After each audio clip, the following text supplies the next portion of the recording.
Sepotong kisah dunia.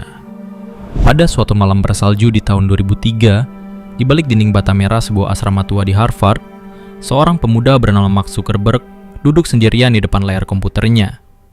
Lampu meja menyala redup, secangkir kopi menghangat di sisinya, dan deru hujan salju di luar hanya memperdalam keheningan yang melingkupinya. Ia adalah seorang mahasiswa biasa dalam catatan kampus, tetapi tidak dalam pikirannya sendiri.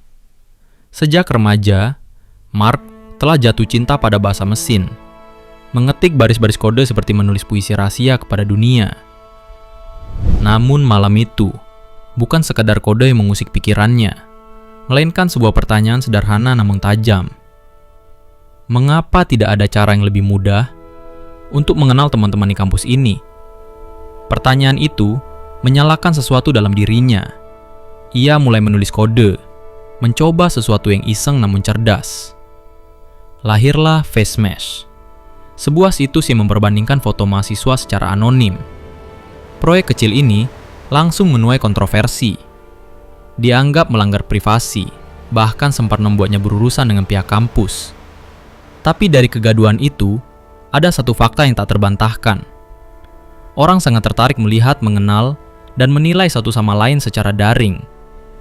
Itulah momen pertama ketika Mark menyadari kekuatan ide tersebut.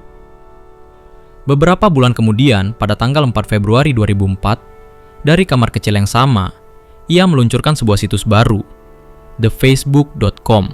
Bukan lagi sekadar eksperimen teknis, tapi sebuah ruang virtual yang memungkinkan setiap mahasiswa membuat profil, mengunggah foto, dan menambahkan teman. Fitur-fitur sederhana itu, yang kini terdengar biasa, saat itu terasa seperti revolusi. Mark tak sendiri. Ada Eduardo Saverin, teman sekamarnya yang menjadi penyokong dana awal dan menangani bisnis. Ada juga Dustin Moskovitz, Chris Hughes, dan Andrew McCollum. Sekelompok anak muda yang menyatukan mimpi dalam semangat dan kelelahan yang sama. Mereka tak tahu bahwa dari meja belajar yang berantakan dan malam-malam tanpa tidur, mereka sedang membangun pondasi sebuah dunia baru. Dunia yang tak lagi dibatasi oleh tembok kampus atau jarak geografis. Dan dari sanalah semuanya bermula. Apa yang dimulai dari satu kampus elit segera melampaui pagar-pagar Harvard. Dalam hitungan minggu, The Facebook menjalar ke universitas lain, Yale, Columbia, Stanford. Para mahasiswa berbondong-bondong mendaftar. Obrolan di kantin, perpustakaan hingga koridor asrama kini diawali dengan pertanyaan baru. Kamu sudah punya Facebook belum? Mark dan tim kecilnya merasakan getaran yang berbeda.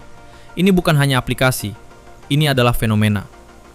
Dan di saat ide itu mulai menyebar, muncullah sosok baru yang melihat lebih jauh daripada yang bisa dibayangkan siapapun saat itu. Sean Parker. Sean, pendiri Napster yang pernah mengguncang industri musik, datang dengan pengalaman dan koneksi Silicon Valley yang tak ternilai. Dialah yang menyarankan penghapusan kata "the" dari nama mereka, Facebook. Lebih ringkas, lebih kuat, dan lebih mudah dikenang. Tapi lebih dari sekadar nama, Sean membawa keberanian untuk berpikir besar. Mark, Dustin, dan yang lainnya pun meninggalkan asrama mereka di Harvard dan hijrah ke Palo Alto, California. Di sana, mereka menyewa rumah kecil yang berfungsi sebagai kantor, tempat tidur, dan ruang brainstorming sekaligus. Di antara tumpukan pizza dingin, papan tulis penuh ide, dan malam-malam panjang tanpa henti, mereka mulai merancang masa depan. Tak lama kemudian, datanglah Peter Thiel, co-founder PayPal, yang memberikan investasi awal sebesar $500.000. Dana itu bagaikan bensin bagi mesin yang baru menyala. Facebook mulai merekrut insinyur, merancang ulang tampilan, dan perlahan membuka diri tak hanya untuk kampus, tapi juga untuk masyarakat umum, pelajar SMA, pekerja kantoran, siapa saja. Tapi pertumbuhan ini juga membawa tekanan. Di tengah kesibukan membangun kerajaan digital, hubungan antara Mark dan Eduardo Saverin mulai retak. Eduardo yang saat itu menangani sisi bisnis dari New York, merasa perannya tergeser. Mark yang tenggelam dalam pengembangan produk di California, merasa bahwa Eduardo tak lagi sejalan dengan visinya. Ketegangan berubah menjadi konfrontasi. Lewat proses hukum internal, kepemilikan saham Eduardo mengalami dilusi drastis. Sahabat yang dulu menaruh kepercayaan dan modal di awal kini merasa dikhianati. Eduardo menggugat, dunia startup yang awalnya terlihat penuh semangat, kini memperlihatkan wajahnya yang keras. Persahabatan dan bisnis seringkali berjalan di dua jalan yang berlawanan arah. Meski pada akhirnya mereka menyelesaikan konflik secara damai, dengan Eduardo tetap diakui sebagai co-founder dan menerima saham bernilai miliaran dolar, luka emosional itu tak pernah sepenuhnya sembuh. Tapi bagi Facebook, ini menjadi titik balik menuju kedewasaan. Kini, mereka bukan lagi sekadar anak muda dengan ide besar. Mereka adalah perusahaan teknologi yang sedang mengukir sejarah. Lalu datanglah tahun 2008, dan bersamanya satu sosok baru, Sheryl Sandberg.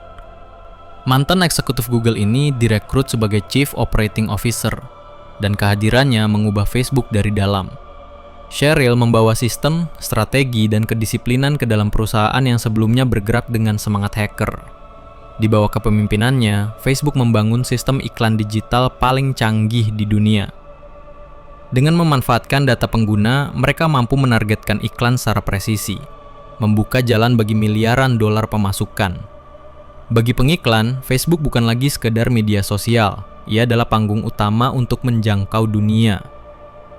Tak berhenti di situ, Facebook membuka diri sebagai platform dengan merilis Facebook Platform.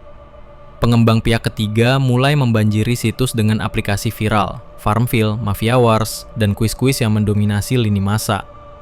Facebook berubah menjadi ekosistem digital tempat hiburan, bisnis, dan pertemanan saling bertautan.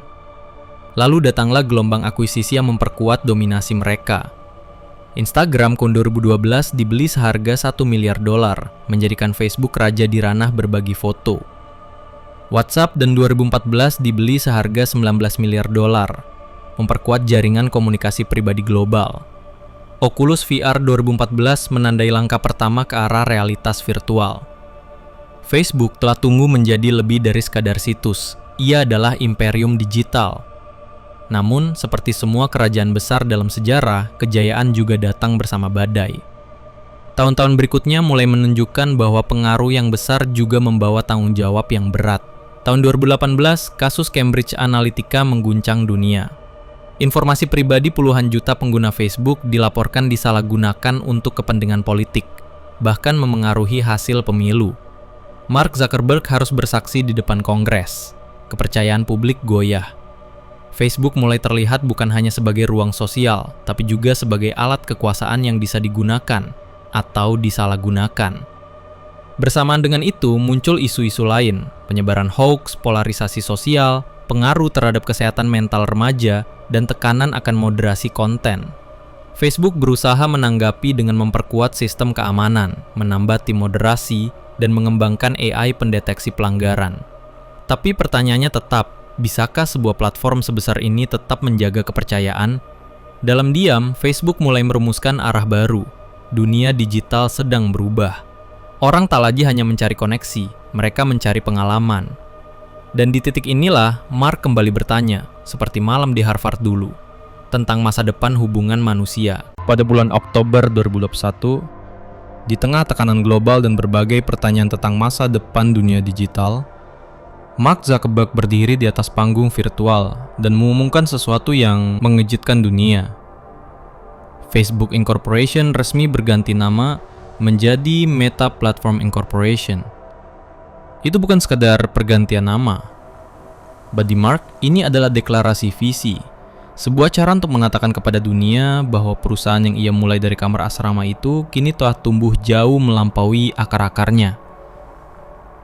Facebook bukan lagi satu-satunya wajah dari perusahaannya. Instagram, WhatsApp, Messenger, Oculus, hingga proyek-proyek realitas virtual dan augmented reality, semua berada di bawah payung yang lebih besar, Meta.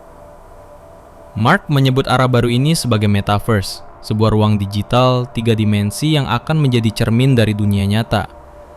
Di sana orang bisa berkumpul, bekerja, bermain, belajar, dan menciptakan kehidupan virtual seolah-olah mereka benar-benar ada di satu tempat. Teknologi bukan lagi jembatan informasi, tapi ruang hidup yang baru. Visi ini bukan tanpa alasan. Setelah bertahun-tahun membangun jaringan sosial dan menyatukan miliaran pengguna, Mark menyadari satu hal penting. Manusia bukan hanya butuh koneksi, tapi kehadiran. Dunia digital harus bergerak dari layar datar menuju pengalaman imersif yang menyentuh rasa. Lewat akuisisi Oculus VR dan pengembangan proyek Horizon Worlds, Meta mulai membangun infrastruktur masa depan, dimulai dari headset, avatar, ruang kolaborasi virtual, hingga ekonomi digital berbasis aset virtual. Meskipun masih dalam tahap awal, ambisi Meta sudah jelas. Mereka ingin menjadi pembangun peradaban digital berikutnya. Namun, langkah ini juga membawa risiko. Banyak pihak skeptis, apakah Metaverse akan memperbaiki masalah yang belum selesai? Atau justru menambahnya? Apakah dunia virtual akan menyatukan atau memisahkan kita lebih jauh?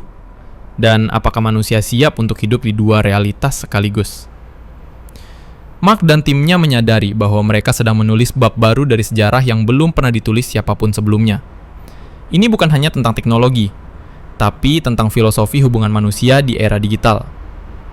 Dan seperti halnya perjalanan awal Facebook, masa depan Meta juga akan diwarnai oleh pertanyaan, kritik, dan kemungkinan-kemungkinan tak terduga. Namun satu hal tetap tak berubah. Keyakinan bahwa teknologi harus membawa manusia lebih dekat, bukan hanya secara jarak, tapi secara makna. Di dunia yang terus bergerak dan berubah, harapan terbesar Meta adalah menciptakan ruang di mana manusia bisa merasa hadir, dimengerti, dan terhubung, baik di dunia nyata maupun digital. Dan semua ini berawal dari satu pertanyaan sederhana di malam musim dingin. Mengapa kita belum benar-benar terhubung satu sama lain? Pertanyaan itu seperti nyala lilin kecil, kini telah menyalakan obor yang menerangi perjalanan satu generasi. Dari sebuah kamar sempit di Harvard hingga jagat virtual tanpa batas. Facebook, kini Meta, bukan hanya cerita tentang teknologi. Ia adalah kisah tentang manusia, tentang mimpi, tentang keberanian untuk membayangkan dunia yang lebih terhubung. Sebuah kisah yang belum berakhir, karena masa depan, seperti Metaverse itu sendiri, baru saja dimulai.